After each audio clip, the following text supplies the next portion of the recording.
د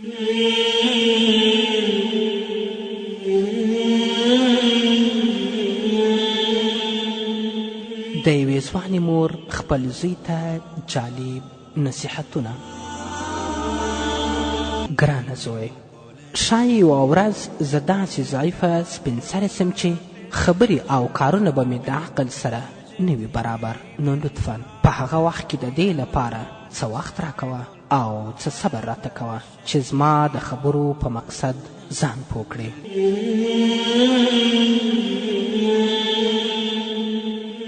ګرانه زویه، کله چې زما د لاس د ریږدېدلو په سبب خواړه زما پر ځیګر راڅخه توی سي یا خپلې جامې په خپله نسم اغوستلی، په دغه وخت کې هم زما پر غلطیانو صبر کوه او دا در یادوه چې زه هغه ښځه یم چې ډېر کلونه مې تا ته دغه کارونه درښول چې زه یې نن ورځ نسم کولی. ګرانه زویه، که په دغه وخت کې زه خواپاکې او خوشبویه نه وم، ما مه ملامتوه او هغه در یادوه چې ما ستا په ماشوموالي کې ستا د پاکولو او خوشبویه کولو لپاره څومره کوښښ کوه.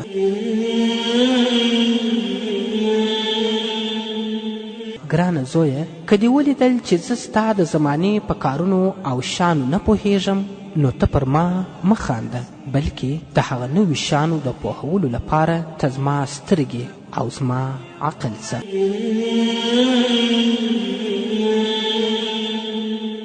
زویه، زه هغه څوک یم چې تا ته مې ادب درښودلی دی او زه هغه څوک یم چې تا ته مې د ژوندانه د مشکلاتو سره مخامخ کېدل در وښول. نو ته نن ورځ ما ته څنګه حق او نه حق راښیې.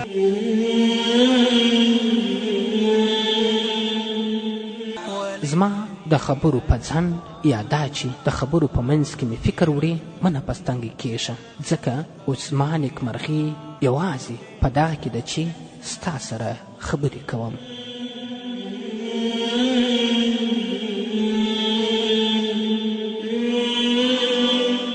ګرانه زویه، کله چې زما پښې ما هغه زما د مقصد ځای ته نسي بیولی، نو ته پر ما مهربانه اوسه او دا در یادوه چې ما ډېر ځله د دې لپاره ته تر لاس نیولی یې چې تګ زده کړې.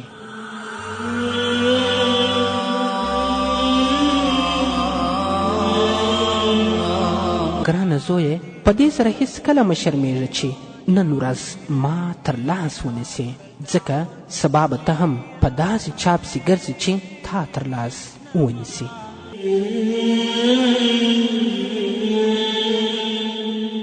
زویه، زما د سپین سرتیا په وخت کې باید دا درته معلومه وي چې زه تا غوندې نوی ژوند مخکې نه لرم، نو په ډېرو ساده الفاظو سره درته وایم چې زه د مرګ په انتظار یم. زما سره زما کومکي اوسه، نه زما امیر.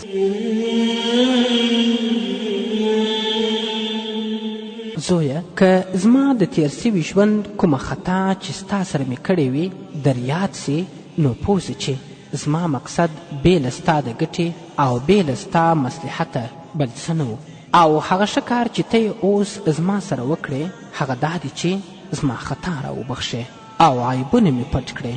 الله جل جلاله دې تا ته بخښنه وکړي او ستا عیبونه دې در پټ کړي.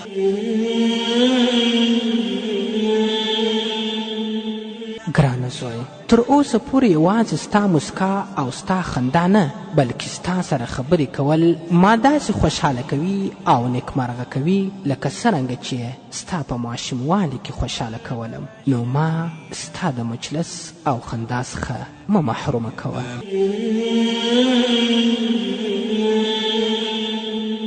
ګرانه زویه، کله چې ته زیږېدلې نو زه ستا سره وم، نو کله چې زه مرم ته زما سره اوسه. تعلیم الاسلام رادیو.